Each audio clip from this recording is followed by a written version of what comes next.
Odia machielo nyakoro mgajiwang en geno mara ni irio makare haka othwolni marwa kechendo ni maratil en jumapil tarik 24 dueno maradek ganario prario kod ang'wen waiko ni mathoth weche manyien mag ratil kamoting'o wach mar ng'anyo malakteche kabende pod giumoe gi piny ni pod gidhi mbele gi ng'anyono kabende nyakoro mgajiwang jotuo bedo kod midhiero mopogore opogore wami kuku mar wachno kabende chendo ni maratil wami mago motenre kod arita kabende ntiere apisa monegi ario gwengo malamo bende kategruok ma Kenyatta University no bang lamo nyakoro mgajiwang ne jogo manotho e masira marapaya mano weche manyien maratil ka bangano be kajage twak maratil kama kawuono ratil ng'iyo weche go ma counties kaka itayo counties wapacho ka nyakoro mgajiwang wago tache county ma Nairobi ka George Bati bedo kanyo gi wende kawuono ok ginario ginadek kamoting'o MCA Makari Ubangi North mano Joel Munuve kachiel gi MCA Makileleshwa Robert Alai magin wendo nyakoro mgajiwang e twak maratil kabende lonyo weche magomenda CPA Evans Ogutu bende dronje twagno mar ng'iyo kaka itayo counties wapacho ka nyama go motendre kod kaka itayo gi e yoro omenda mano e twak maratil midikel gi George Bati to mokwongo kaka pile wachaw gi thuond weche gilongo e meeting ndalo pogore lakini chalni pok gisomo gigi ma giwinjo koro wabo ng'anyo nyaka sama koro sirkal obed gi mpango gi plan matimo gigi lakteche odonje odiochieng' mar 11 ng'anyo margi kagiramo ni ok ginyal dok chien katend county ma Nairobi to bwogo riembo gi tich ka sirkal nong'eyo ni grade 9 onego bed ni bedo e junior ma obduogo bedo e primary to sirkal dikoro nosetimo gik moko mapiyo moloyo kelo adithi mang'eny. Ng'ur podo kwako somo mar CBC kamoko kuom jonyuol seo sirkal kuom lando ni jopuonjre mag grade mar 9 biro mana bedo e alwora mar skunde primary higa manyien. Saini kama iko na 15 years. Sipendi kuchanua. Ukiweka dread hautachanua. Kwa hivyo inamea tu na ni urembo. E sigana makende kawuono warango miyo moro man kod yewich maboyo maing'eyo kaka mano maboyo mogik e pacho ka.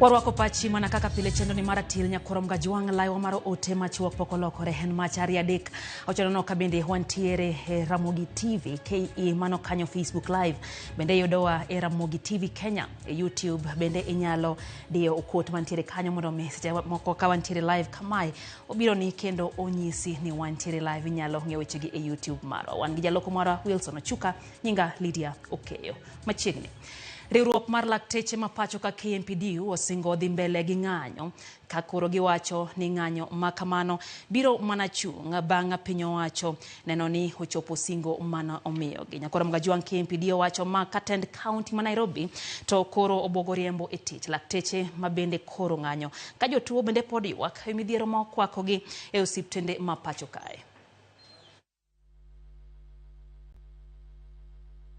En ng'anyo makoro donje odiochienge mar 11 ka riwruok mar lakteche KMPDU pod oramo ni ng'anyo margi pod ok bichungi nyaka chieng' piny owacho chop dwachgi.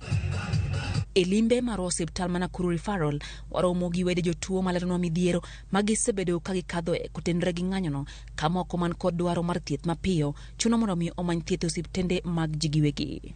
Hakuna ile matibabu ambayo tunaweza sema ya kwamba amesaidika. Na kwa hivyo asubuhi tulipokuja hospitali saa 12 tuliweza kupata zile dawa amewekewa tu hapo. Lakini hakuna daktari ambaye angeweza kumpatia zile dawa. Kwamba hapa sasa mahali imefika, hapa ni mahali ambapo tunaweza sasa hata ruzi mgonjwa wetu. Na kwa hivyo tukaonelea ni vizuri tuweze kumbadilisha, tuweze kumpeleka hospitali nyingine ambayo ni private. Awakuli juu moja ameumia. Ukimguza pande ya bega hii ya kulia kwa shingo hivi anapiga nduru. Yule mwingine mkono wa kulia aliumia na amefungwa. So ilikuwa imesemekana kuna chuma anataka awekwe imsupport. Lakini kwa sasa hajahudumiwa, hajapata hiyo kitu. Etwak margi gi jofwambo e county ma Nakuru lakteche go e bore riwruok margi mar KMPDU osingo dhi mbele gi ng'anyogo ka juma mabiro gisingo bago ng'anyo e county ma Nakuru Kakamega, Embu, Nairobi kod boma ma Eldoret kaka yor medo sundo piny owacho mondo mi ochop singo mare. Waziri mar health wacho ni ng'anyo wani jomoko ntiere ma o sponsor. Adwani minister ongeni CBA 2017 mano signed in court order. Tunwadhi court be rigamar 2020 mondo CBA ni be implemented mano judgment.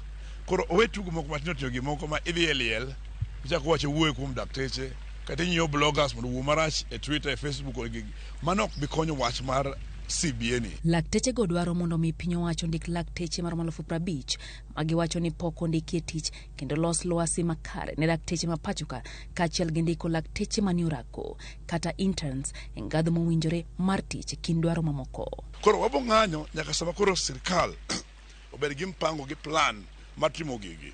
Gisibiro gilongo e meeting ndalo pogore lakini chalni pok gisomo gigi ma giwinjo.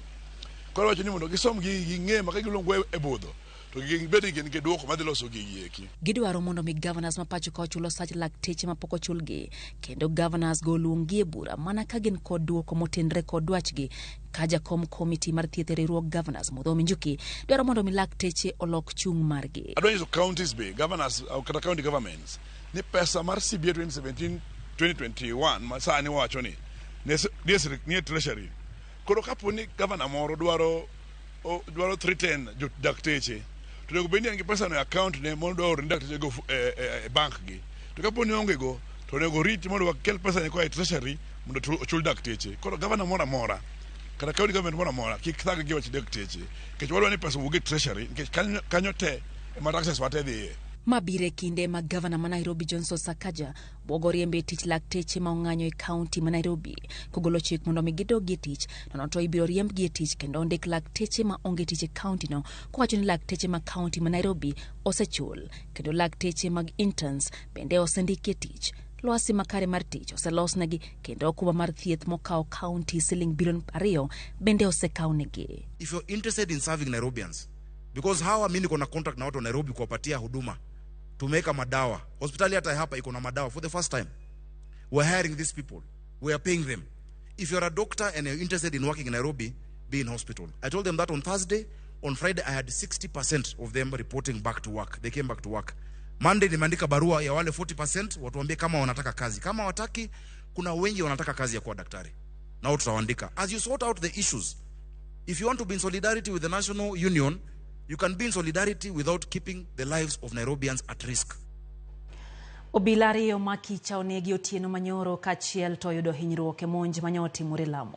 Jonjorego Manyoro monjo gweng' Maziwa Lata nyomonjo tesendo bila kendo rakore kod obila auchiel manori koti marita e Otieno no. Bang'e nyo giwang'o ot achiel kachiel gi apiko kapok giringo gi bunde achiel.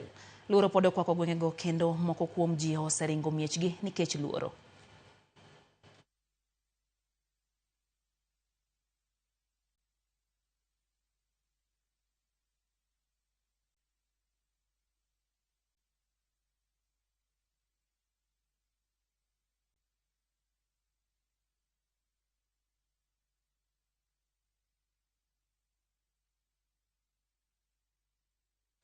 Mama Rachel Ruto ma en min od jatend piny Kenya okwayo joriemb nyamburko ma pachoka mondo mi okaw ting' mag rito ngima jowuoth ma giting'e apaya. Mama Rachel nolose Lamu mano obagi ni ringre jopuonjre 11 mag mbalariany ma Kenyatta University manyocha otho e masira mar ndara e gwenge ma Voi. Lamu no obagi e mbalariany no kendo no yore gi familia mag jopuonjre gi jotend mbalariany kind mamoko. Duto ne gichiwo luor mogik kod lamo ne chunje jopuonjre go ma opar kaka mago manentiere kod lek mag loso ngimagi kokalo yor somo. Jopuonjre mamoko 15 manyocha oyudo hinyruok e masira no bende pod yudo thieth e osiptal. We don't know what to tell. And that help is readily available in each other. Today we gather here with heavy hearts as we bid farewell to 11 bright souls from the Department of Health Management and Informatics who were taken from us too soon. We are heartbroken because we have lost future leaders in different spheres of life. They were shining examples to their peers and the pride and joy of their families and communities. Some were the only hope their families had, as they had invested everything to ensure their children got a quality education. To all motorists, my plea is that we exercise caution at all times. Let us be more vigilant and courteous on our roads, ensuring our safety and that of other road users.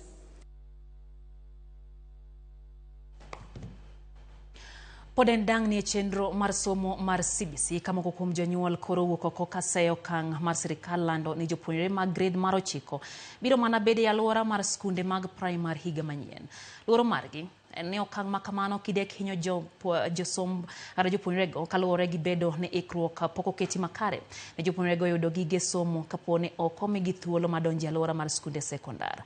Juma mokalo jagoro mungiore migao mar somo Bello Kipsang nyocha okone jopuonjrego biro mana bede skunde mag primary ne maronge thuolo mar klase mabiro bedo e skunde mag sekondar. You've sampled fees statements. Bangling mar piny owacho kuom kinde wi somo mag CBC ahinya to e junior school. Juma ma okalo jagoro maongirore migao mar somo Bello Kipsang ne ogolo chenro mag gi ahinya to ne jopuonjre ma winjo dhi e grade mar 9. Bello koni gionge paro mar chwalo jopuonjre gi e skunde mag sekondar nyaka sani giriwore kod jood bura mabiro chwalo sira yor CDF kendo gichano gero klese 16,000. This year we have 3.4 billion shillings that government has set aside for putting up classrooms, and we are working very closely with the National Government Constituency Development Fund, and MPs have been asked to set aside an equivalent amount, a matching amount. 9 billion shillings will be available to put up another 9,000 classrooms. And by the end of the year, we should be having the 16,000 classrooms that we require to accommodate our junior school. Wach ma okwedi kod moko kuom jonyuol. Ato ka support because by next year what you don't know end up no aonge form 1s they be empty. Kora kwa government okaw jo grade 8 masani kanyalo reto gitim paint next year gidhi represent form 1s e high school.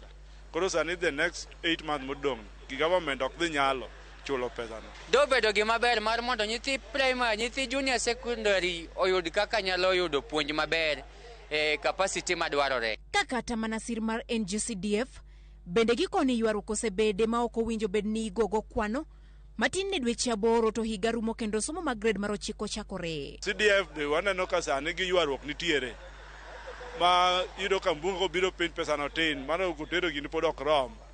Koro kikuwuna ni ginodhiri updation bosara. Ka sirikal nong'eyo ni grade 9 onego bed ni bedo e junior ma oduogo bede se primary. To sirikal dikoro nosetimo gik moko mapiyo piyo moloyo kelo adithi mang'eny mag jini CDF. Ne gibiro tengo pesa e CDF. To CDF no wajumbe yware gi sirikal e wach CDF. Riwruoge mag jopuonj bende ywak ni piny owacho oseywa ng'ich e tieko midhiero ma jopuonjre mag junior sekondar kadhie. Wagero ni sirikal nigi paro mar kawo pesa kwa our MPs, members of parliament, to de waer nikech MPs ema pogo pesa e budget e bunge. Gikel pesa moromo manyalo gero classrooms, manyalo gero laboratories, manyalo gero other facilities e skundege e samo winjore. To nikech sama ko ntino ge grade 9 is now becoming a very senior class under junior school, and therefore facilities you be in place ane mabende kaber to chakti kod moko mapo kotimore maber. Somo mag junior school osebedo kod ng'uro koa kuom riwruoge gi kende to kata mana jonyuol. Aneno ka sirikal temo tugo kodwa nikech gik mosebedo kochiko te ok osebedo katimore. Omiyo nyithindogi to dhi wito nigi hapgi mar somo. Ok awuoyo kaka ng'at ma nigi more gino, but owuo koparo kata wajumbe bende obed kod bura no parliamentary ka giparo to gima gikadhono en gima dhi timre koso gima dhi timre. Ka chung mar piny owacho to en ni ikruok oseket makare kendo klesego ibiro ger kapok higa orumo. Gedogi bende biro riwo mag kuonde timo nonro mag science kata laboratories. Judith Omondi, Ramogi TV. Jatend piny Kenya William Ruto makochung' motegno ni chenro ma osundo mar gero udi mane onge oyweyo biro konyo oganda jo Kenya. Ruto molose kanisa mar ACK Bahati lamo mar Jumapil owacho ni kar doko ni ji moko kwedo chenro no gikone to adieri mar ber mare biro neno. Katika hii harakati ya kujenga, tutakuwa na watu wengi ambao hawaoni mahali tunaenda, lakini baadaye watakuja kuelewa where we are going. I have absolutely no issue with whatever is being said left, right, and center. My focus is to make sure that we change our country. And I am very clear, my brother Bishop, in my mind. Mungu hajanijalia niwe rais wa Kenya ati kujaza nafasi ya mtu kuitwa rais, ama ati ndio nipate mshahara, nipate kazi. Hapana. Mungu amenipatia hii nafasi nibadilishe Kenya. And I intend to do it. And I know it is not going to be easy, but by God's grace, we are going to change this country for the better. Ekindeni masirikal tiyo matek mar kedo kod math ma okopodhi kod yedhe mamero ji. Jodolo kwa mondo omi odonjre chenrogo kokalo kuom jotend kanise tiyo kamoro achiel gi sirikand loch gwenge. Frederick Ngugi, ma en director mar duol mar Nakada, noyore chenro manobagi kod kanisa mar Jesus Restoration Celebration Center mantiere Njiru hekar chung'od bura ma Kasarani. Opo chenro mamoko kuom kanisni oseketo mag timo hocho ne rawere manosedonjo e math mar kong'a sasa kod yedhe mamero ji. Bende gijiwo jotelo mawuok e kuonde dak manjiru mondo omi oriwre kamoro achiel mar konyo rawere ma osetim tiyo kod yedhego kendo migi kuonde ma ginyalo time ohala. I would want to call upon all the pastors of this country, including imams and sheikhs and hindus, to follow the same suit. Call these addicts that are in the street to your worship places, feed them, love them, talk to them, help them, because if nothing is done, they are dying in the street. Kama mimi ni ombi langu kwa my ACC na DCC wangu wa area hii barabara yote ya Kangudo Road, there are so many open spaces. Wamepea watu wa mabiashara aina zote, lakini wamesahau vijana wetu. Kwa hiyo tu spaces wanaweza kuweka tangi yao pale waoshee watu. Tunaomba watu ya bishops na watu wengine waanze kusaidiana na Bishop Joroge tuweze kusaidia wale watoto wako na shida. Dakena paga uchel nyakora mga juang bangsa chela midhiambo chendo endatilo wantiere kidieny mokwongo wadhi mbele gi miweche manyien kaka kamano en thuolo bende koro wadwa kawo yo mokwongo e chendo ni maratil kaka pile arwako chenro ni arwaki margo kodwa mbaka Ogamston Nyundo kantie Karatina University wachoni osecheki nitiere ratil kodwa Faith Mzomo kantie Malindi wachoni njoiche gi yo makare Malindi kawuono kotho nyidho matin wachoni hali ya anga koro ber ahinya kendo gimoro ahinya gi gweth mag Nyasaye. Akwanja Lamo wuodo yoma bende wachoni osedonjo kaka pile chendo ni maratil entie Kisumu wacho kanyo no weche gi tir wamos ne min nyithinde luongo ni Velma Kinyi mabendo kete RamogiTV sechegi mano nyar kolal kod Filipo Owuonda kawuok Tulu Kadem. Neno Willy Junior wacho ni wach lakteche gi sirikal koro tamo ganda wacho ni each side onego bed ne piny bedo piny mondo mi giwuo mondo mi giyud duoko makare jotuo makoro inyore kendo ken gima kare. Neno bende ote mar Abuja Jamtumba kantie Kisumu City wacho ni weche gichopo ne yo makare kato owacho kanyo ni wach sirikal onego giwinje ywak lakteche mondo mi gidogi tich. Jamta wuoda wasi wacho ni wasi boda weche gichopeo makare omora inyagi chendo ni kato muhia wa Kandara wacho ni Kandara town is present. Jojo Tieno kantie Garissa County Jara sub county mano Masalani erokamano kuom ote mari Musa Obaro kantie Siaya County Ayan Benbela kantie kwa Bwae kata no bende Alwala Junior Alwala wacho ni NTD Ruby Orphanage Nyakache pacho weche gichopo ne eyo mowinjore. Nyakwar Nyabonya ni kacha inbende kantie Homa Bay County kaita bayane no ote mar Mwalimu Jael kantiere Migori County. Wayo matin maendratil kikidhi mabor.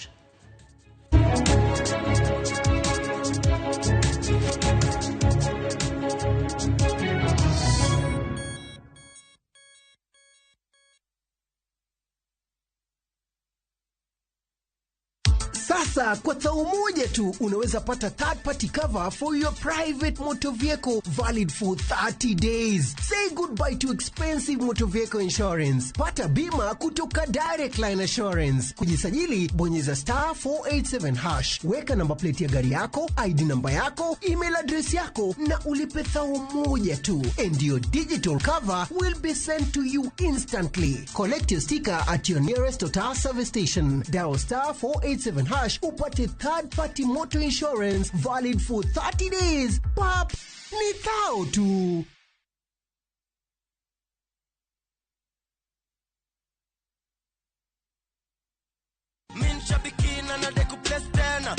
Nilianza kucheza Shabik 3 weeks ago. Tu naona kwa TV watu wakicheza, naona watu wanakuja huku wanainua check vile mimi nimeinua saa hii.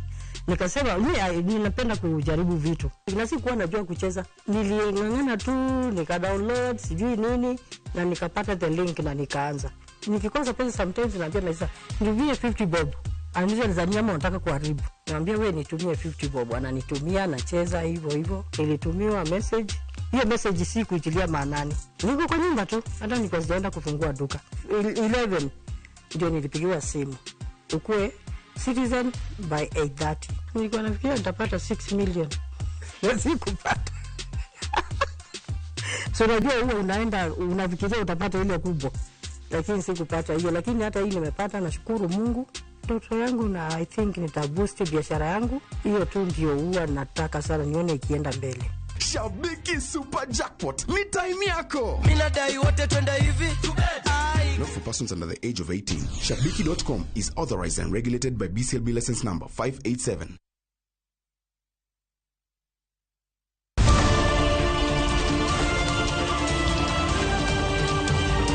Piny koru torugi mage.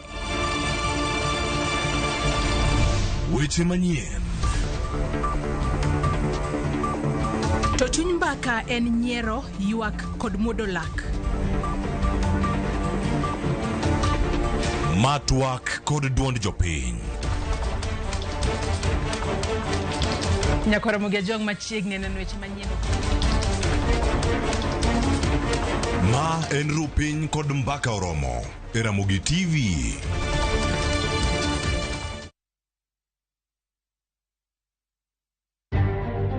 Bende isebedo gi siso mar ng'eyo gigo matimore alworani. Sama gari ofundoro ji mang'eny, koyudo hinyruok to kata insurance temo hepo. Obed chenro mag sirkal, obed masira mayudo ji kar tich. In safety mari, ni kanyo. Nonro mamulo ratichi. Somo kende oken kamoro mibro wach ni ng'at mosomo ni dongere wacho ni ng'ani succeed in life.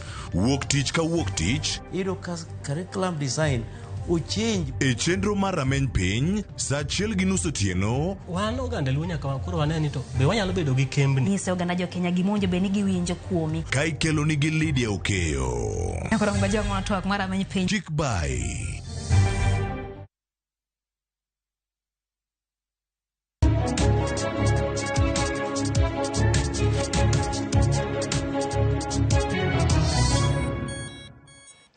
Machiegni kendo Nyako Ramogi jwang chenro en ratilo wadhi mbele gi weche manyien kawuono ng'eyo ni en sapo thieth omiyo jo Kristo mane kanisni opogore pacho kano bago nyasi mar yango sapo thieth man nyasi ma giparo godo kaka norwak Yesu Kristo e boma ma Jerusalem. Jodolo mag kanisni no chiwo ote e wi chal mar Kenya. Kendo moko kuomgi ojiwo sirkal obed kod winjruok gi lakteche masani ng'anyo mar reso jotuo masani sandore e ute mag thieth. Joja oko ne giler mathoth koya e kaunti ma Mombasa. Kanisa jokopere ma Konsolata e likoni Mombasa en achiel kuom kanisni mane obagi e nyasi mar sap othith. Kae, oganda jo Kristo ka achiel kod jodolo ne jolorore e alwora mar kanisano ka giting'o othith kendo giwer. En nyasi miparo godo rweko mar jawar Yesu Kristo e dala mar Jerusalem bang' kalo e tembe mathoth kendo bang'e bedo jaloch. Momiyo be walemo pinywa mar Kenya ka gi jogo duto mondo juma matakatifu ni oloko wan duto, wan jotend kanisa, jotend migepe mopogore, jotend sirkal, walokre kendo moloyo to wabed gi yie motegno ni Kristus maloyo gik moko duto dhi lochonwa kendo dhi terwa e okang' makare. Chieng' ma kawuono daher nyiso jo Kristo mondo wan wa jokristo wabed gi hera kaka Yesu noherowa, nosandore nikechnwa, koro wan bende waher jowetewa ka wakonyo jowetewa bende. En owuon nodwokore piny, ok noting'ore malo, emomiyo nokwayo mondo miye mana nyathi punda ema mondo mi oidhi mondo ochopgo safari mare. Koro odiochieng'ni bende puonjowa kaka jokristo ni wabed jogo mabolore. Ne en mor kod ilo kind oganda jokristo mane oyware nyasino ma bende iyango e piny mangima. Ma e kinde ma gikoni jotend piny owacho kaachiel kod laktache mang'anyo onego bed kod horuok kendo gitim winjruok mar neno ni jotuo ma sani hinyore yudo thieth makare. Kristo mobiro mondo oriw ogendini duto, okel kwe mondo laktache gi sirikal onwang' yo mayot ma ginya tiyogo n'oganda mondo dhano oyud thieth owek chandore. Nikech dhano ka chandre ok en gima ber e mbele Nyasaye. Omiyo mae luong miluongo wae jumani. Walem ni kuonde man omokogo, kuonde mantie chandruok mopogore opogorego mondo tondo ogonyore, mondo winjruok obed makare. Ujumbe ambao tunapatiana na maisha yetu yaandamane pia na ile imani ambayo tunakiri, na tukiwaombea pia viongozi ili waweze kuwa wapole, waweze kuwa ni watu ambao ni humble. Kwa machielo, Baba mwema, twashushia za vijana hawa, wengi wao ni wanafunzi. Jakom riwruok jodolo ma jokopere Archbishop Martin Kivuva ne bende oywore nyasi mar sapo pith e kanisa ma Chuda. Ne okwayo piny owacho kaachiel kod laktache mondo kik bed kod teko mar winjruok ni mar jotuo to chutho mago maonge kod nyalo ema sani hinyore. Naamini kwamba suluhu itapatikana. Nasi tunaomba serikali, tafadhali msiweke shingo ngumu kusema mpende msipende. Hii si njia nzuri ya kuleta maafikiano. Kwa hivyo kama kanisa, nia yetu ni ile nia ya mwananchi anayetaka hospitali zetu zirudie kama kawaida, ziwe na dawa, ziwe na wauguzi, kwa sababu hawa wa Kigoma, hasa public hospitals, mwananchi wa kawaida anaumia. George Aoko, Ramogi TV, Mombasa. Wagoni sapotit mar nyodhi makare nyakwara Mgajuang. Wadhi mbele ni jolonye jiwo ler mar aluora onyiso luoro ni chido mar dhowedhe mag nam lolwe keto ngima rech kod le mamoko ma odak e pi kamarach ka tuoche bende ochomo jopiny gi ng'ong'o. Achiel kuom dhowedhego en dhowath ma Wadiang'a mayudre Suba South e kaunti ma Homa Bay. Dhowathno yangore ni taka otime newa kendo chwe donjo nyaka e nam. Jafo mar Wali Abich nitiere kod ler koya e kaunti ma Homa Bay.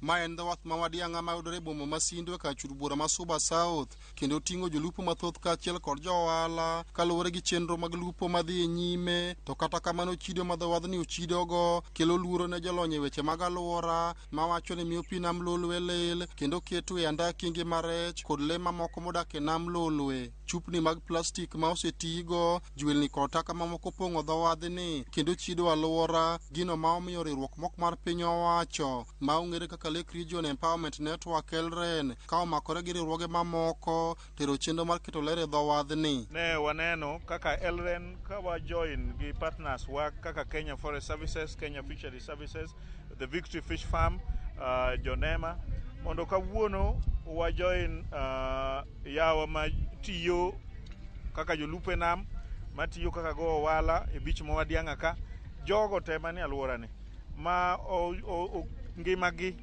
ongino kuom weche mag nam, mondo watim rito alwora obed maler, to bende wapuonjre kaka wanyalo rito alwora obed maler. Dhowath ma Wadiang'a ni mene tuo manyaldiema omuoche higa mokalo e kaunti ni, kendo jolony e weche mag alwora wacho ni ler mare ka ok orange yo malong'o to nyalo medo kelo hinyruok ne jopiny kaachiel kod ngima rech kod le mamoko modak e pi, ka gidwa ni jopiny modak machiegni kod nam lolwe okaw ting' mar rito alwora. Ne wayueyo beach ni mondo bed maler, nikech kae Wadiang'a kae manyocha kolera ochakore godo. Koro nwariwore gi jo partners mopogore opogore gi Ministry of Health mondo walos Wadiang'a.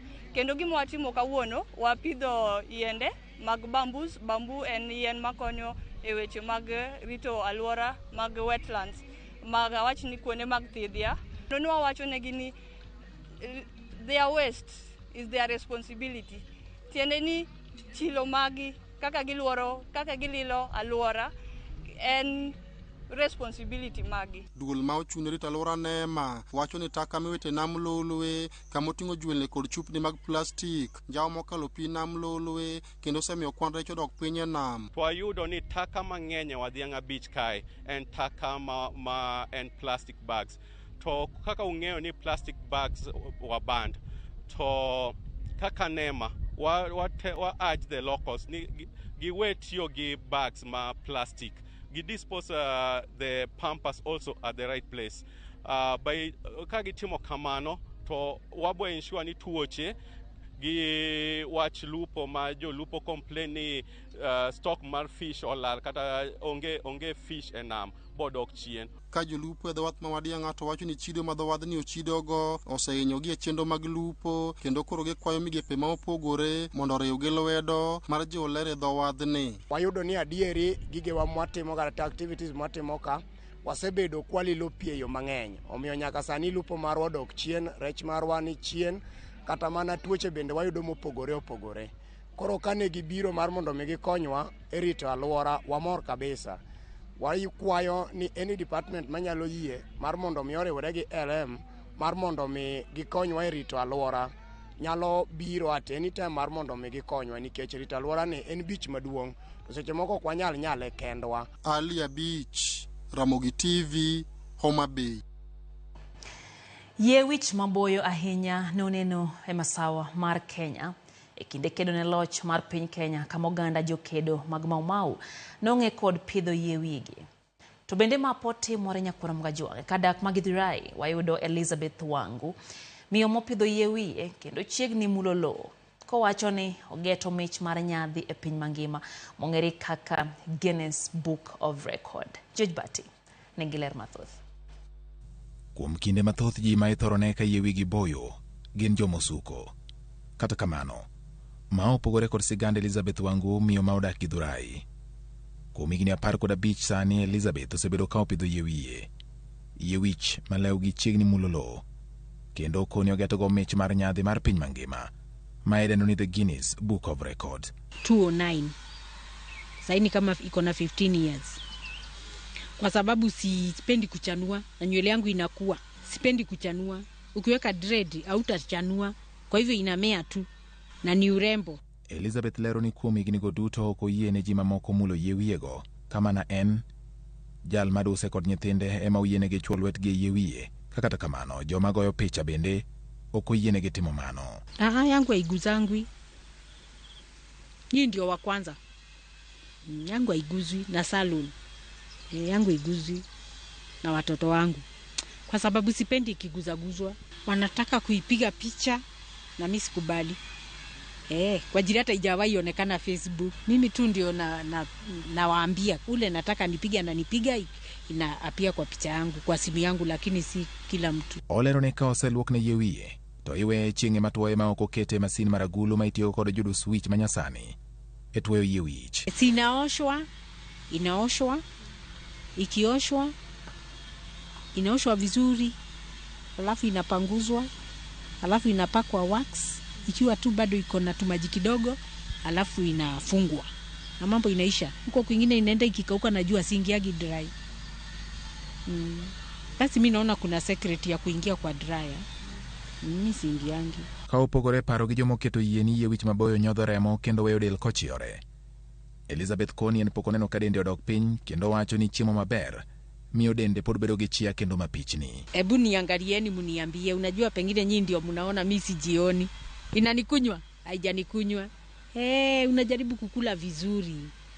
Sana sana napenda nduma imechanganyishwa na mandizi ya Kiganda na ngwashe nina karanganga na juu nawekelea spinach na saa ile ninasikia kama kiu ninakula miwa sana. Napenda miwa.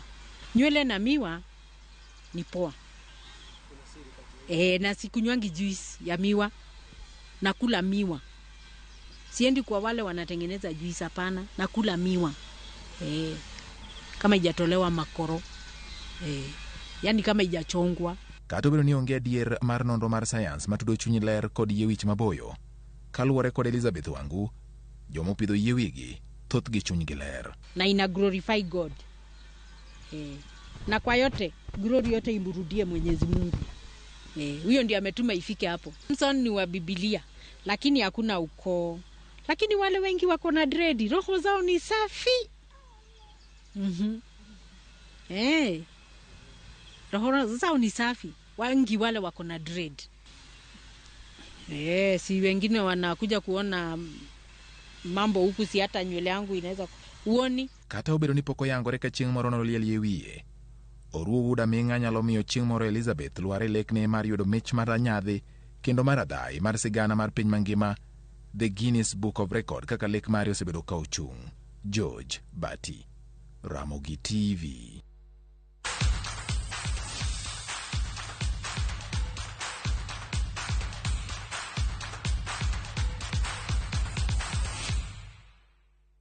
Machiegni pa tuke nyakorom Jwang' alap ma Moi Stadium County ma Kisumu, klab mar Kisumu All Stars noloyo klab mar Gusii FC gol 1-0 kendo hidho chung' mar timbe e lig ma piny mar National Super League.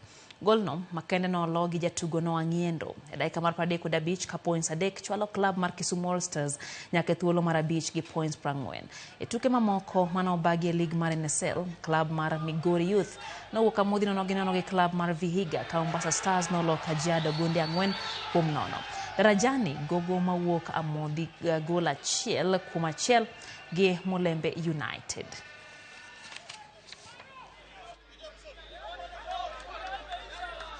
Ne wayudo thuolo mag loyo to kaka mpira en hawi marach wawita 1-0. Ageno ni opira mabiro mbele kaka medo bede team jumba 3 jumba 4 dwe kadhi mbele team dhi improve. Odo matemo ni opiche te mwago dala kik wawit point to modhi we kawelo watemo yud kata point 1 mondo wane ka team nyalo dong kik team lor. Comparing this game with the first leg against Gusii, it's been tough, but we knew this.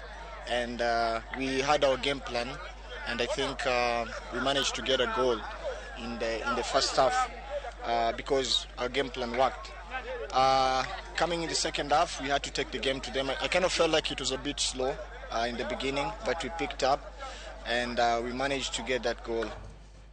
Riwruok matao tuke mag adhula pachoka FKF otieko tiegruok mar jopuonj adhula rang'iny mar CAF mano ibage skund tiegruok mar Kenya Institute of Special Education.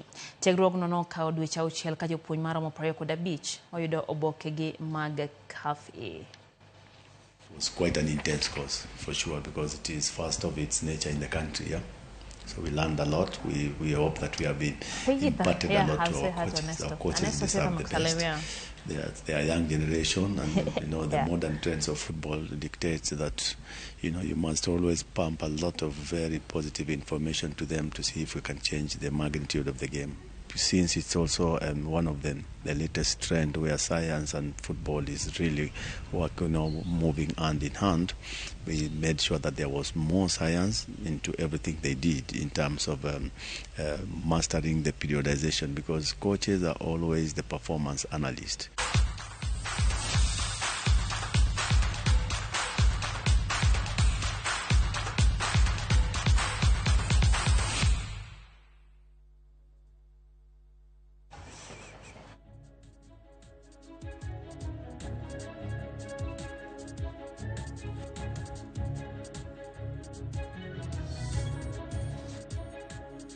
Kidieny mokwongo mar Atil nyakorom Jwang' erokamano kuom medo keto mana kar RamogiTV. Faith Mzomo wacho ni Ernesto okawo mos kani e studio ka Jackie nyar Nyakach to wacho ni en bentie kodwa ka entine piny mar Saudi Arabia. Nyakorom Jwang' wacho ni nyatudi kodwa e mbui kata in mana kuma nade piny ka nyano RamogiTV. Don Shiane ni kacha kaito binane no Bros Kozi kaito brother Polo Keo wacho no osechopo makare. Adori chok dana ne ni in bende Florence Cartel uduto untiere kaka kamano Nyakorom Jwang' aweyo thuolo ne twak mar Atil. Nyisi ni kawuono wadonje counties.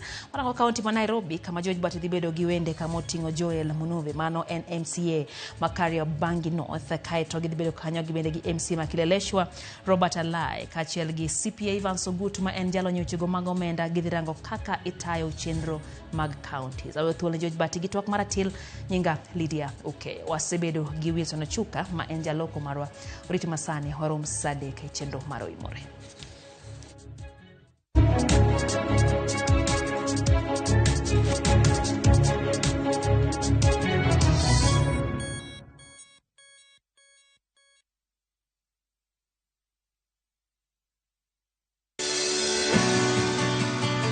Donje chuny pur kama kodhi ka kodhi nyiso sigande.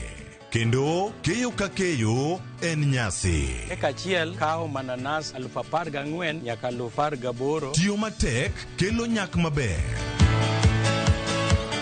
Winj sigand jopur mokadho e yamo kod apaka maduong'. To girwako lokruok manyien kod nyago ngima maber ne jopur. Farmyard manyiwa the compost is the best. It berne nango oduoko lo kaka lo ne chalo chon. Bi kodwa sama wakedo gi pek ma waromo godo kendo yudo gweth makit ngima maber. Sama wachako tich mar lowo nyaka bed gi kwer. Kaeta bedo gi beti, kaeta bedo go pao. Kaluo wakae dhano owuok oko ne pur. Pur gi ohala. Tich adek ka tich adek, saa 1:45 otieno.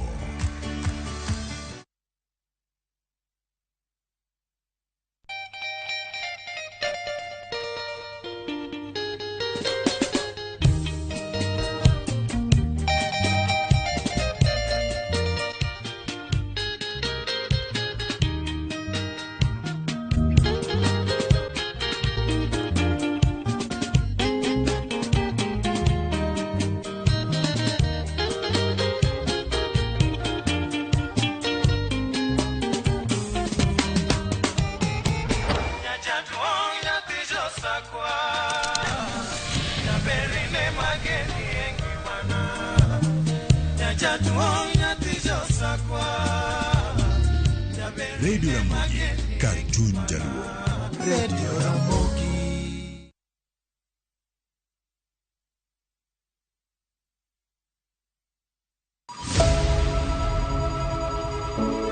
Wuoth mar manyo chang.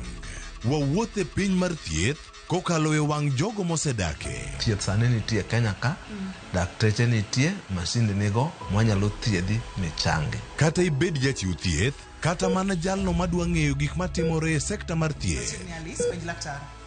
An gi penjo mara gi joka daktari uwe kanitano ka gini osebedo ka chalo wae. Wakolo pat jolony ka wayudo sigana tok kode marochere. Waweuru keto reputation mbele ne ngima mar ng'ato. Ng'eyo matut e weche mag thieth chako gi goyo mbaka.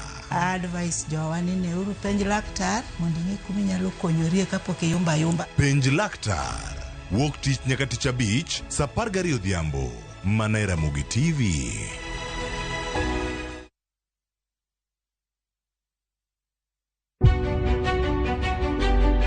Chakre kinde mosekalo, nyaka e chuny ngima ma pile ka pile. Tiprosa dawa iwacho neria marach, kendi dwa hewe, kendi riambo moingo dawi. Wuoth kodwa sama wanono sigendni mabeyo mag gwengewa.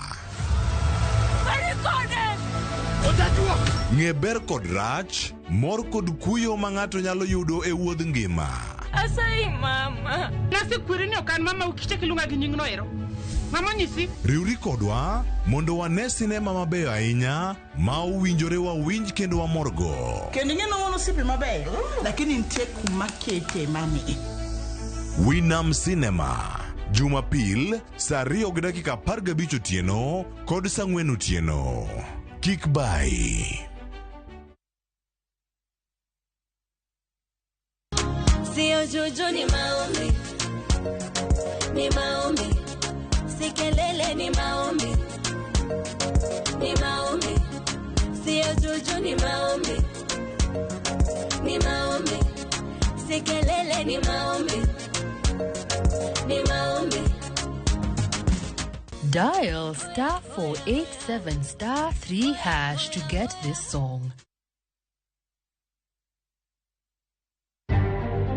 Bende isebedo gi siso mar ng'eyo gigo matimore e alworani. Sama gari ofundoro ji mang'eny, koyudo hinyruok to kata insurance temo hepo. Obed chenro mag sirkal, obed masira mayudo ji kar tich. In safety mari, ni kanye. Nonro mamulo ratichi. Somo kende oken kamoro mibro wach ni ng'at mosomo ni dongere wacho ni ng'ani dhi succeed in life.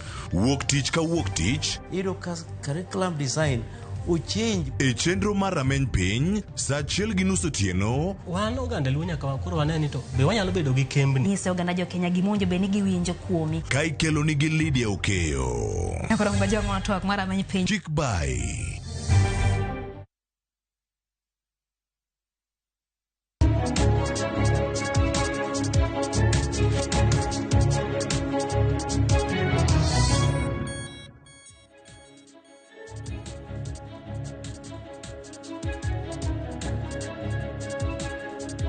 Erokamano nyakora Ramogi kamoro amora maintie odhiambo machielo kendo mar Jumapil arwakni machiegni e chenro mar twak mar ratil. En twak mawang'iyo godo weche mag siasa kaka dhi nyime e gwenge mopogore opogore ma pacho ka nyakora Ramogi. Odiochieng' ma kawuono to koro wadonjo e counties. Wadang'iyo ni to diponi counties itayo arietha. Nyiso ni joma omi telo mag tayo counties ok osebedo ka timo ma kaluwore kod dwaro manyalo kelo lokruok mapiyo madwarore ne jopiny kendo chopo geno kaluwore kod singo mane giketo e kinde mag campaign ma oriwo telo mamalo mar county miluongo ni the executive kaachiel kod telo mar od bura mag county ma bende iluongo ni county assemblies. Gin kidienje ariyo mag county mag telo e counties mowinjo bed ni tiyo kendo jiwo dongruok mar counties. Odhiambo ni nyakora Ramogi wenda kaka wasebedo ka walieko chien en Joel Munuve ma en jaod bura mar gwenge miluongo ni Kariobangi North kata MCA ma Kariobangi North. Mano e kama ochung'ne od bura mar county ma Nairobi miluongo ni Nairobi County Assembly. Kaachiel kod bende wendo machielo mageno ni wabiro bedo go kaka watwak dhi nyime en Robert Alai ma en jaod bura mar Kileleshwa to kod jalony e weche mag omenda. Ne osetiyo e od bura mar county ma Migori e kinde mokalo iluongo ni CPA Evans Ogutu Ouma. Wan kod gi nyakora Ramogi Evans dhi bedo e lai mar lony manyasani miluongo ni mbui ka bende wadhi kod mbaka. Mokwongo wachak kod Joel Munuve mosedonjo e studio ka mondo wagane mbaka ratil ma kawuono ma waketo piny e ratil. Wang'iyo ni gin jomage ma samoro both mok tim maber, jomage matimo maber to japiny to dong' kanye. Munuve machiegni ahinya ratil kuom thuolo mokwongo machiegni. Erokamano. Amor kuom luonga e studio ka. Erokamano ahinya. Munuve kapok wang'ado wach we awinje ka bende Evans Odhiambo Evans Ouma Ogutu bende winjo wa CPA kiwinja to mose nyikora Mogajwang ni mosi ni oimore inade dala ma Migori. Okay, paro ni podo kwa nyature makara ahinya gi CPA Evans Ogutu. Munuve kaka od bura mar county ma Nairobi, kaka jaod bura mar county assembly ma Nairobi, kaka jal mane jopiny oyiero moketo ne ombulu ni dhi konyogi, bende osebedo kutiyo maber kaka county be counties ma Kenya osebedo katimo maber mar chopo gombo kata dwaro mar japiny mane ogoyo ombulu.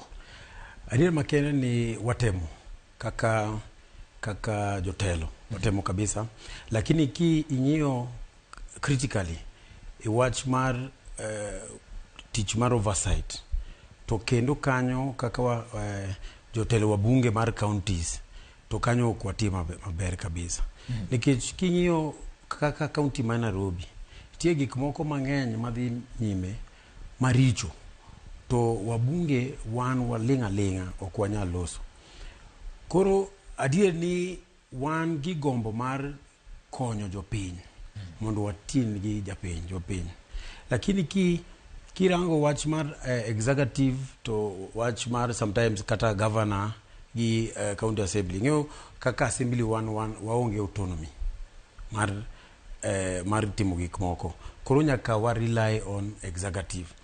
To kaka ja assembly ineno ka koro kitimo wach mar oversight sana dong ing'eyo oversight nyaka igo ng'ato because nyaka ikwer ng'ato inyis ni kae ok ti maber, kae ok idhi marach, kae idhi maber. Koro wachno kelo gatulo mang'eny to ji mang'eny kaka wabunge mag counties giluoroga nikech gineno ni koro ka atimo tich mar oversight ago bonani to koro ndara moro an be ado alos ndara moro kacha, gibiro miya thuolo no Koro wachno kelo imbalance mang'eny kabisa. Okay. Lakini watemo kabisa nikech nyaka watine jopiny kabisa. Okay. Mondo koro kata 2027 ginya wacho ni bwana ni totio kata giwacho ni kata kidhi kamoro inyalo wacho ni legacy ma bwana ni to temo timo 1 2 3. Okay. Mano nyakora Mogi iluongo ni Joel Munuve ja od bura kata MCA ma Kariobangi North kawan kod studio kawo gogo mbaka ko wang'eyo ni to waketo counties ratil be gisebedo ka gitiyo makare. CPA Vansogutu machiegni ahinya paro ni koro wawinjore yo makare. Awinjo ka MCA Joel Munuve wacho ni gitemo kaka MCAs.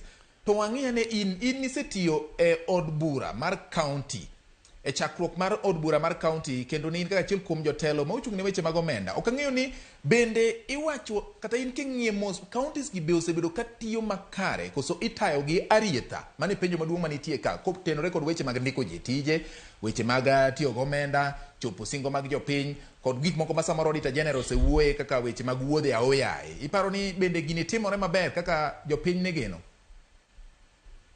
Erokamano ahinya Joji, wawuok e dala ma Migori okwe maber godhiambo sani. Gima nyalo wacho en ni county government kako bedo structured sani, gima demon MCAs tiyo maber gi governor. Nikech ichalo governor at county level, chalo wuoro man gi low ma pok opogo ne jowuoyi. Seche midhi kwere tikwere very cautious ni dipo ka wuonwa ne iyo wang' koda moko pogona kata low kama onego pogna. Nikech the structure mar county government en ni governor pod nigi gimoro amora to county assembly ma oversight gi pod rely on county treasury. Omiyo seche ma members of county assembly do wuoyo kuom county executive giwuoyo to giwuoyo very cautiously. Nikech kata kidwa mana keto gi ratil ni ma monego bed ni usetimo kata ma pok chopo chenro machal nade e gima omiyo temo jiwo ahinya chenro mar nade ko madwa dhi mbele manyalo miyo county assembly semi autonomy mondo gibed gi pesa gimoro matin. Mano gima nyalo chako sani. Erokamano CPA adugo iri. Wapenje MCA ma Kariobangi North jaduong' Joel Munuve. Kar japiny ni kanye ka nikech iwacho niya gavana chalo wuon dala ma pod nigi lo pok opogo ni ma dhi ne Munuve ma dhi ne Bati ma dhi ne ng'at machielo to wuon lobni hie ma gavana pok opogo ni en japiny. Koro owinjo bed ni ing'iyo wuoro chako so japiny manomiyo gavana lobni nikech apani japiny manogo ombulu momiyo ji telo ang'ama owinjo bed ni bedo gi teko ka adier makende ni jopiny. Nikech kirango structure ma ana bedo no yiera nade kata governor no yiera nade donge an jopin no giera donge to the same governor be lakini koro kwase donjo e otcha koro kendo governor en gi teko ma impossible to inyalo ng'isi gimoro wacho ni to kaka bwana no wacho kata kiyo timo oversight ibro timo mos nikech inyalo goye sana wacho ni koro bwana initime sana lakini the reality ni jopiny because they are the people gin gi force gin gi numbers koro teko te onego wami jopiny to ka jopiny osemiya teko an be kod donjo e otcha koro governor be nyaka ong'eyo wach niya nikech Joel ni jo Kariobangi omiye teko mabiro e odni nyaka an be awinje odwa nade to ka ng'isi gimoro wacho ni sawa koro gino inyisa wa structure kamae mondo koro walos piny mar Nairobi piny kata mar Kenya maber lakini otherwise baba counties wan gi pressure mang'eny. Pressure wuok kanye? Donge inyalo realize kata inyalo timo investigation ing'e ni ka gik moko ok dhi maber jo executive ing'eyo koro e assemblies wan waonge pesa waonge kata siling achiel to pesa te warilai e side cha mar executive koro ka wafwenyo ni kae nitie problem to idwa chako koro timo tich mar oversight ing'eyo nyaka iluong joka nyaka i question gi ipenj ni kae gi kae aneno ka siling achiel obiro kae lakini kae siling ni okane nikech nyaka gimoro amora nyaka otai maber. Koro kitemo timo wach mar oversight no, to pengine gavana be en gi interest, jo executive gi be gin gi interest moro, alafu koro wach marach kabisa en wach mar political parties. Nikech ibro fine koro, nikech political party ni gi support kata governor fulani. Koro in kitemo timo oversight administration mare, because executives donge gini under governor. Yes. Donc koro gino gifieki. Gibro luongi gisi ni koro in igo adong to 2027 biro. Koro kaka wabunge giluor.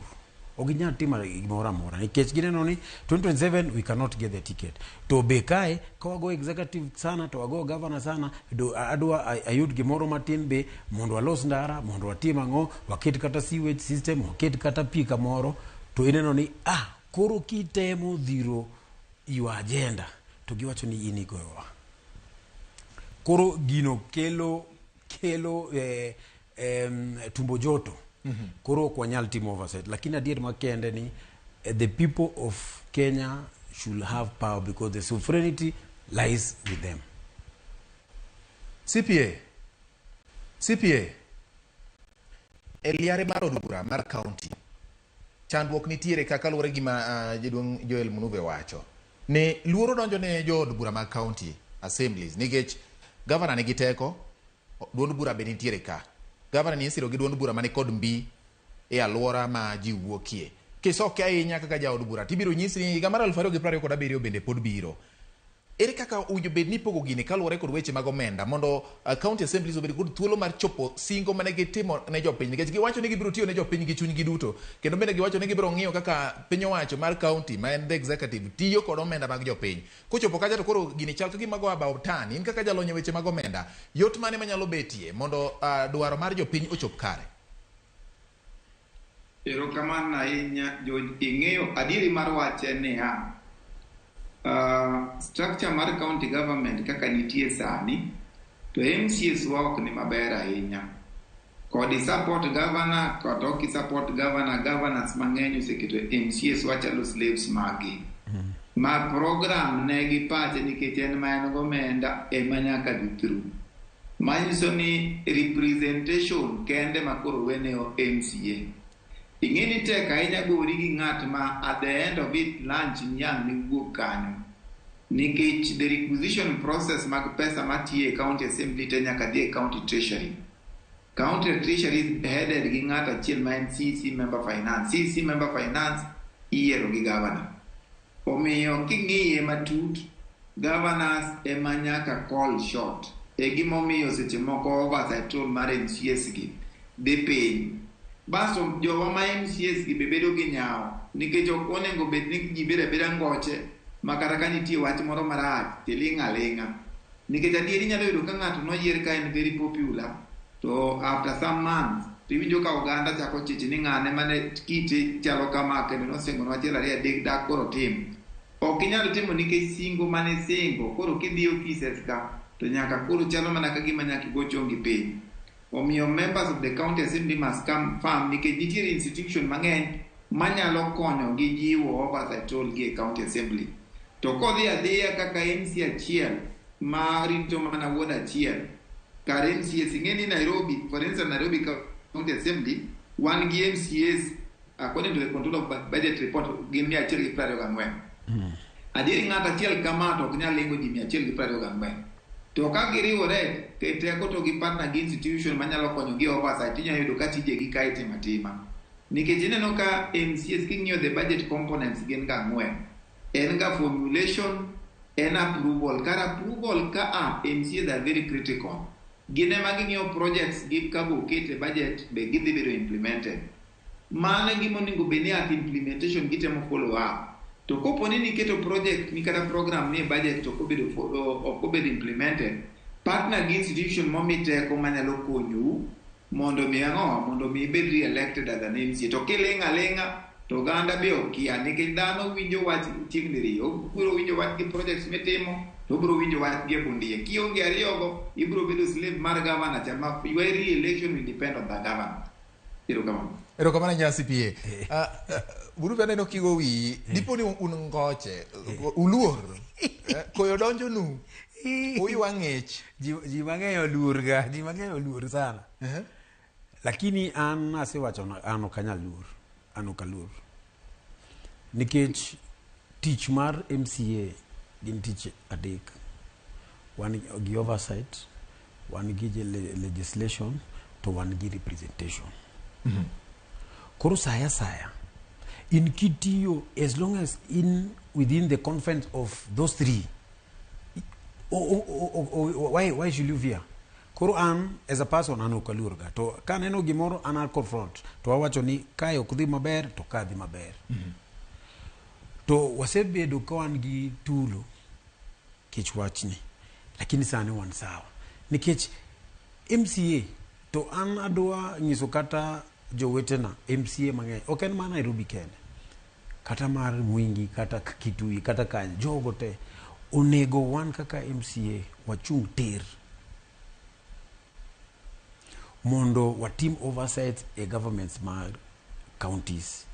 Nikech kwa timo oversight e government mar counties e Kenya ka, to Kenya dhi bedo country maler kabisa kendo maber kabisa. Nikech wabro tiyo negi jopiny. Lakini kaka sani, nikech oversight ok ng'eny, koro executive ginyalo timo anything gidwaro. To ka ing'iyo counties maber, sani baba wan gi pesa mang'eny. To pesa gi, samoro, they don't work the way they are supposed to work. Kaka bwana wacho ni ya chieng budget, ing'eyo budget nyaka wan MCA wa get involved. Yes. Nikech nyaka wapass assembly. Lakini bang' mano, koro ok wan very important.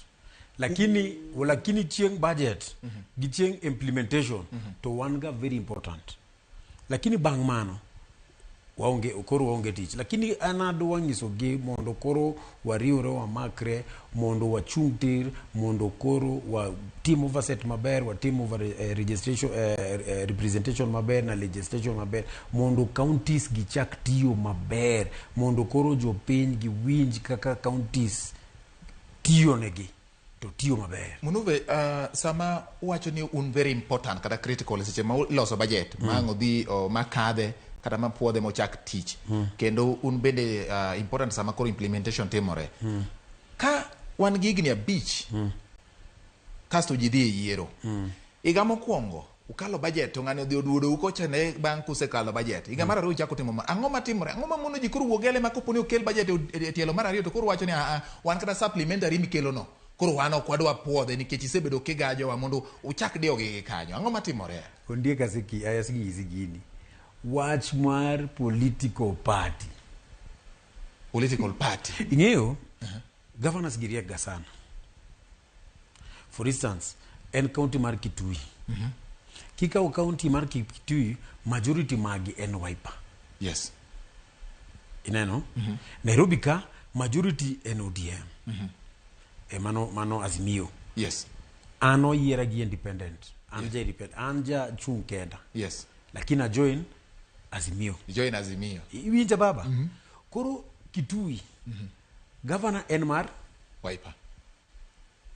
Kata wakao maybe Mombasa. Governor Enmar ODM. To majority kata ODM. Kura penji ni Azimio. Yes. Azimio. Kura dua penji. Interest mar governor Enma. Mano interest mare. Oken mari kaka MCA mare. Lakini nikech ong'eyo maber in kaka MCA nyaka idonje assembly kacha mondo wago kura kacha mondo gino kadhi. Donge koro wabro kulungu wang'ise ni gini nyaka kal. Kura dwa penji in ng'a ng'ata chier medwe pingo gima governor dwaro. Adir manyasaye. Koro ok nyalre. Koro nyaka wabed gi independence. Wachni nikech wasedonjo e bunge, koro kae ka watimo oversight, watimo representation, watimo legislation. Ka gimoro ber to ber, ka rach to rach. Koro wakwerogi. Lakini onge ng'ata e counties gi man gi teko mar kwero leadership mar assembly. Ok nyal kwero. Bro kwero nade. to kikwero ibiro nyiso in wabiro ng'adi, wabiro wipi, wabiro timo ang'o. Koro gino kelo ni ok wanyal time maber. Onge ng'ama nyalo bedo vocal enough wach ni this is wrong. Okay. Nikech giluor. Lakini ka wanyalo bedo gi independence to watimbe assemblies wabed gi autonomy. Koro wabiro bedo gi pesawa, wanyalo control. Koro okwa tegemea executive. Koro kanyo wanyalo timo gimoro. Lakini to sani nikech budgets te gin kocha ka executive. Koro biro goyogi to interest be counties ng'eny. Ing'eyo mano gi ma jopiny ok dwa wacho. Interest be ng'eny. Kaka dhano donge in be wacho ni koro we alinga mondo adhir ma. Ko adhiro mae. Midhiro no konyo ng'a? Donge in. Ok okony japiny. Yeah. Very few leaders a country ni ma push gik moko mar jopiny. Very few leaders. Kaka baba timoga ati en osevumilia, en osetimo gik moko nikech jo Kenya. My friend anyisi a counties kata e bunge very few leaders. Jo moko en interest mai timre nade, mara bro timre nade. Okadwa loso mang'eny nikech ka loso mang'eny to abro ketho gicha. That is the problem. Lakini Nyasaye duong' nikech ang'eyo. Yes. Nyasaye one day bro konyowa. Okay. Wabro bedo independent, to wabro timo wache oversight maber, to jopiny bro winjo maber sana. An kaka Joel Munuve Kariobangi atemo kabisa. Adwa jopiny mar Kariobangi winjo maber kabisa. To nyaka team oversight, nyaka team representation nikech jo Kariobangi. Okay. Yes. CPA, we apenjie ni diponi governors osefwenyo nyau manitie kendo koro gikao counties girigo kaka gine magidwaro. Ang'o mowinjo bed ne timo? Ahinya kotende kod kaka ochuog county assemblies gi sani nikech in jal mosenno kaka county assemblies gitiyo. Idonjo e kinde mane iloso structures mag county assemblies kaachiel kod the executive mag county wagi.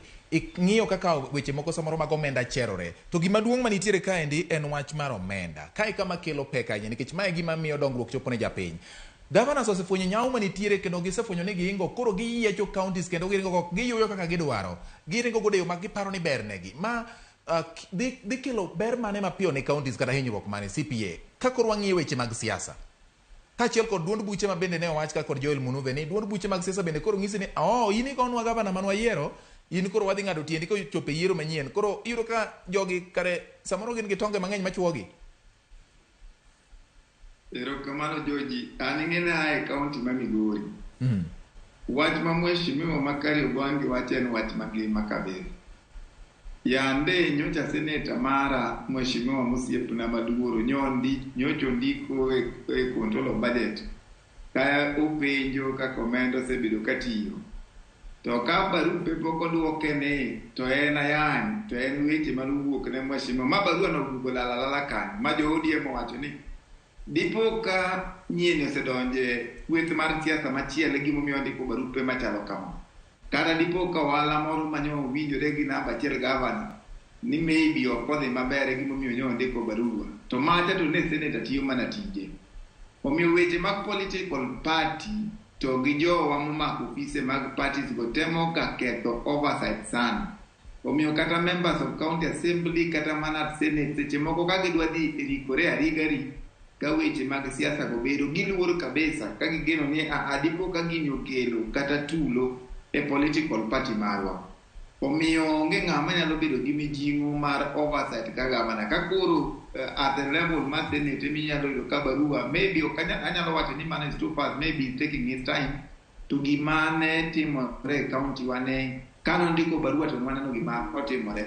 Mar ariyo aneno kendo ka MCS wa moko ma dirom abich kata 6 nyocha wuok tulo mosuo kata mo oversight margi gin members moko manyocha county sub county Mauriri kata Uriri constituency e Migori county kaka mheshimiwa Mamba, mheshimiwa Mijugu gima moko mheshimiwa Lemageni ne obedo tulo kendo nobedo kweth nikech members go kori kawi kaka ng'at moro matiro dongruok mar county. Omiyo oversight tek ahinya ni ng'at ma onge gi gimo nyalo chamo dhoge. manyiso ni at the end of it ipodi dhi gocho gi piny mondo mi kok yud mwandu ma jopiny omiu teko mar rito godo county. Omiyo members of county assembly ni matek. E gimomiyo kanyocha gitego report gi to the NADCO committee nyocha recommend ni there is need mondo mi gibed gi semi autonomy, gibed gi pesa gi owuon. Nikech chutho kionge pesa ni owuon makata projects manyocha usepase bunge kidwa dhi ir CEC member finance manyocha iwuoye wachne seche moko ne en ga minister of health. Yes. Question gimore ministry of health. Nyaka bed kodi gi wach maonge giminyalo wacho ne. Kata kidhi mane ministry of finance ne dwa ng'iyo ni joge wa mano nigo chul kodhi nang'o. Ang' nowinji gi duol mane to ni isepengo giche county assembly. Erokamano. Omiyo member bedo matek kabisa. Erokamano. Aya, inyisa ni sawa ng'ado Ramogi. Otin kamano lakini omit. Omit. Wachane ni ra oluor liel luor rao. Inyalo wacho mano. Mano to teko bana. Ji mang'eny puya ahinya kuom dholuo mari kaka idimbo kendo ji mang'eny paro ni in wuod luo hie. An wuod atol. Kendo an awuok Mwingi. Kendo an gi wach moro matin kae adwa asa nyikwa Ramogi kiyiena. Yes, mana matin tiekwa. Ing'eyo wan wasebedo kaka Wakamba, wasebedo ka wasupport sana. To wang'ni adwa sau un be wang'ni umak badwa mondo ukony wan Kalonzo Musyoka obed president mar Kenya ka.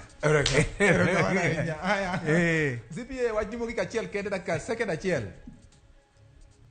Jojamba goero kamano kumbe koda ratiri masani usipo na makari obange kwa wach mangima ne kade poni wan kako ganda mago nagi wan sire Kalonzo Musyoka. Irwaboro mana sire en mane poni warito gima baba bro wacho kadhi mbele. Members of county assembly we ubedo goche watimu oversight. Nitiere institution mabro konyo. Diuru ka auditor general, diuru ka director of criminal investigation, diuru ka EACC. Beduru gi institution gibro konyo to kolenga to governors gibro duoko udala ute. Erokamano nyawinjo Munube ne kopo nulenga to governors duoko udala. Ginto gidong nuno dok dala.